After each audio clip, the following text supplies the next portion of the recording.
Hello, YouTubers. This is Eddie Johnson, EJ, the Automotive Detail Innovator. And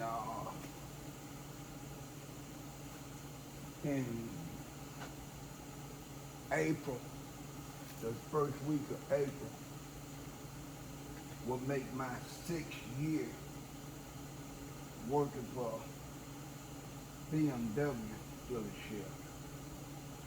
And out of the 6 years in April, I've been on Sundays 6 years when April comes, because I was hired to work on Sundays. I'm at work, and this is the first time in approximately, I would say 3 months, that I was able to come to work on a Sunday and not be already swamped with work that I found out about Saturday, that I didn't have enough time Saturday to finish the work. So I had to get up here Sunday at 8 o'clock. Now, bear with me. The sales department don't open up Sunday until 11 o'clock. And the service department only opens Monday through Saturday. All my work comes directly from the sales department. When I first started this job, the first year, I did sales, I did customer pay, which would consist of cleaning engine compartments, doing interiors, doing exteriors, and even doing exteriors. I don't know if I said exteriors, but interior, exteriors, and full detail, right? So I was doing used cars for sales and some new cars. When I mean new cars, I'm talking about the cars that come in off the transportation truck that's brand new, that have to have a mechanical pre-delivery inspection. Now, for those that didn't know, even new cars, when they come in out the truck, when they get transported to any new car dealership, it's up to the tech to perform a PDI, which is called pre-delivery inspection.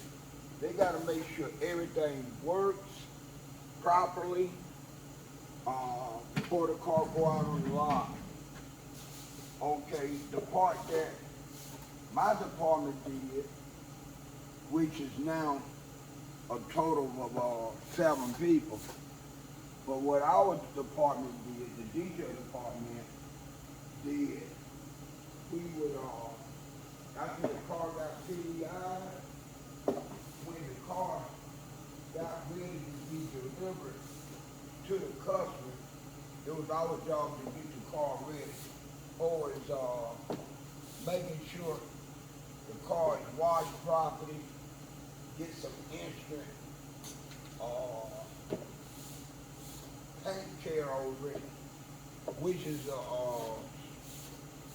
spray wax they spray on the cars after we washed them, right? And we treat the leather, we fabric the carpets. Now, since I've been working for BMW and other dealerships that got in, they got BMW traded in because the person traded the car in to get another car. I never seen a BMW car SUV, right? with cloth interior. If I had to say anything about BMW other than being a very reliable automobile, I want to make sure this video is still recorded. I would say what I like about BMW the most, other than their product, the cars that they make, is the idea that I don't have to clean no cloth seats, no door panels that have cloth on them, because all the cars come from BMW factory, all the ones I've done, and since I've been in this state 30 years in September, I haven't seen a BMW come in off the truck that had cloth interior.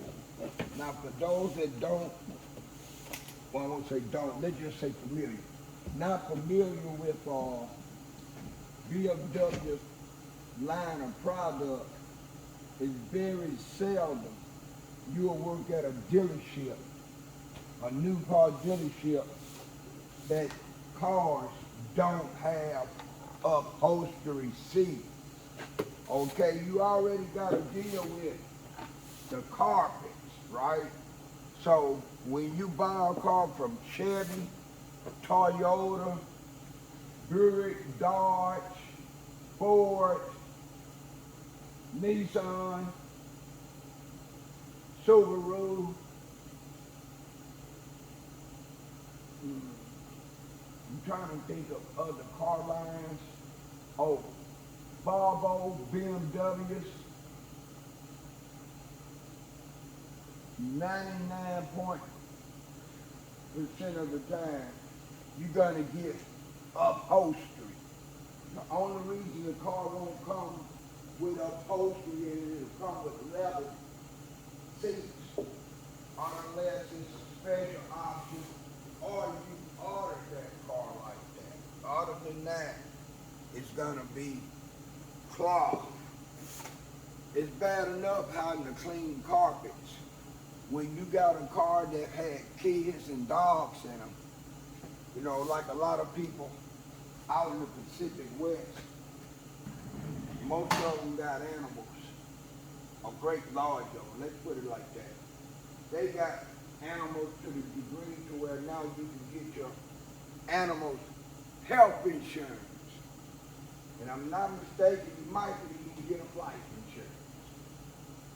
So that's one of the main things other than the product, the BMW car's product, that I like the most. Now, like right now, I'm in the detail department, and it's just one me. For those that have watched any of my videos in the past, I have a YouTube channel.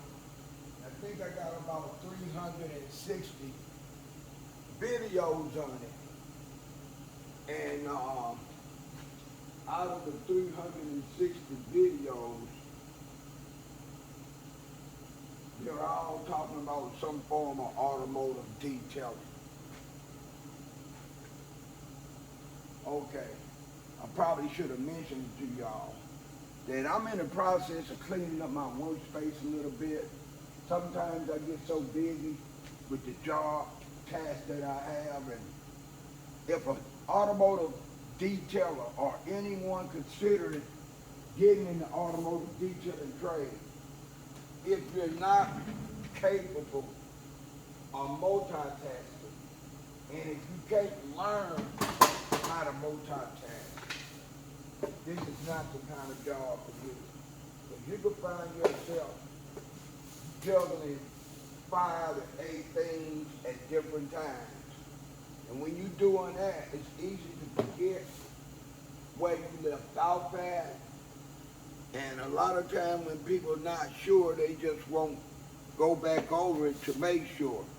That was one of the lessons told to me, and that's one of the lessons I picked up right away. If I'm working on something and I have to stop and I don't know where I left off at, You know what I do? I go back over it again. I'm quite sure some of the cars that I'm buffing, I might buff the same area. Maybe at least, I would say at least twice. I'd rather know for sure that I got it than take a gamble thinking I got it and I didn't get it. So that's just my motto. Mechanics, over 90% of the mechanics and the automotive detailers are getting paid flat rate.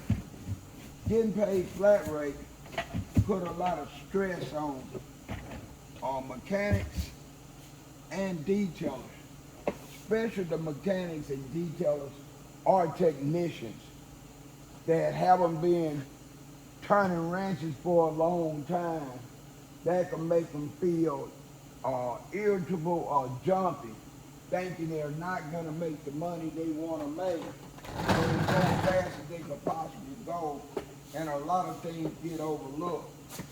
See, I told myself a long time ago, and matter of fact, you know, growing up, I grew up a little different than a lot of the young boys, you know, young teenagers in my age group. My hometown is Mobile, Alabama, so I grew up. I was born in 1961 in January. So I lived through the 60s and through the 70s. And it's a lot of history down south, right? But that's the heart of where slavery was fought in the southern states. So I'm saying that to say that, and this might sound, you know, this is kind of biblical, but I told myself after I got myself out of the trouble I had gotten myself in, and I blame nobody but myself, the company that I keep. I don't even blame them because I always had a choice. But one of the promises I made to God, and this is where I'm going to get biblical for a second, I told God, as long as he blessed me with enough health and strength, I'm going to get what I need in life because I refuse to constantly lose, right? So I applied that, which I started feeling that way right before my 18th birthday. So I apply that in everything that I do. When I come to work, I know I got from Thursday to a damn Monday to make my money for the week, right? So if I don't get it that first day, the kind of money that I'm looking for that day, I'm gonna try harder the second day. I'm gonna try harder the third day. Each day I'm gonna step my pace up and try harder. For some odd reason, I expect to get, let's put it in hours. Let's say I expect to get 50 hours because I work 5 days a week, and I work 10-hour days, or say I get paid 10 hours a day for 5 days. That's 50 hours. If I don't get that 50 hours plus, I'm not gonna come unglued because I know sometimes in life things don't go according to plan. So I adjust and I keep going. A lot of technicians, a lot of mechanics, and a lot of automotive detailers don't have that in them to say if I don't get it today, I get it tomorrow. They're easily to come unglued. And a lot of that is for various reasons. A lot of people overextend themselves in debt. That's something else I learned real quick in life, that it's easy to accept a credit card or a car payment or maybe even a home, but you gotta ask yourself, how long would you be able to keep that? How long things gonna go according to the way you want them to go, to where you could afford to keep what you might have, right? And I know everybody wanna play it safe, or should play it safe, and never overextend themselves. I know that's easily said and done. But when I come to work, I don't come unglued because one day I didn't get the kind of money I thought I was gonna get. You know what I mean? It's 5 days in the week, so I'm not gonna sweat it. I figure within that 5 days, I'm gonna damn get what I want. Damn, he does. And if I don't get it that week, then I'm gonna get it, man. It's been times being flat rate to work so well for me. I done came in here and I done done 25 hours in 10 hours. So at that point, I done did almost 3 days worth of pay if you base it at 8 hours a day, 3 days a week, 3 days, that's 24 hours. I've done damn 25 hours in 1 day, right? And then it's been times that I worked 2 weeks and I have made 208 hours. I think that's about the most I ever made flat rate, was 208 hours for 10 days worth of work. You do the math. The average person averages 40 hours a week. Okay, let's push it. Let's just say I average 50 hours a week. 50 hours for 2 weeks is still 100 hours. So if I average 50 hours a week, working 5 days, and then I work 10 days, I made 100 hours. When you make 206, that is over a month worth of work that you got paid for 2 weeks. I mean, if I'm not mistaken, I think I got 6 weeks worth of pay in 10 days. Now that's the benefit of working flat rate. Everything has its pros and cons. You just gotta know how to work. And see, I'm gonna back that up a little bit. I'm not gonna say I'm one of, because I don't know nobody that's still in the automotive detailing trade, regardless what level they're on, long as they're a worker. Now, if they're a supervisor or a manager, then yeah, that's right. It's some guys out there left. But if you're talking about somebody that come to work and get paid flat rate, that's an automotive detailer, I don't know another automotive detailer in my age group. I'm not talking about a 40-year-old, I'm not talking about a 50-year-old. I'm 63. I'm talking about a 63-year-old man. And a lot of that is possible. And I'm going to use one of these young generation words, the young generation word. I know how to move. I hear a lot of them say they know how to move, but when you watch them move, you know they don't know how to move. I ain't got to say I know how to move. I just move. It's natural for me to move. I have took this job, this automotive detailing job, started in the 1980s when I started getting paid to perform automotive details. Now, the Internal Revenue told me when I had my detail shop, I went in and talked to him because I owed him some money. I paid him the money, and one of the guys matter of fact, the representative that helped me with that, he told me to bear in mind. He said, the way the Internal Revenue see things, if you in a business that's not making you no money, you're not a professional, and what you're doing is a hobby. If we can't tax you on money that you made, you're not a professional. And you might need to reevaluate what you consider a hobby versus being a professional. Because a professional get paid and a professional pay their taxes. Now, I know he gave me that little pep talk just to let me know how important taxes is, and hopefully I wouldn't fall behind on my taxes again and have to go into the office and pay money. And I didn't, right? But I looked at the big picture. I looked at the big picture of him saying that professionals get paid. So when I tell people, or when someone asks me, how long have I been in the automotive detailing business?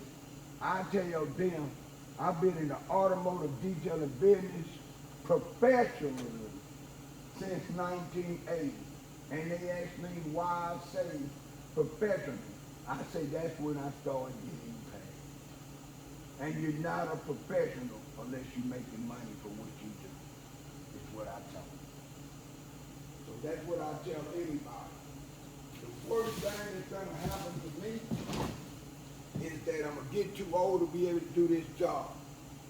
And that's gonna be the worst thing could ever happen to EJ. But I done so many videos.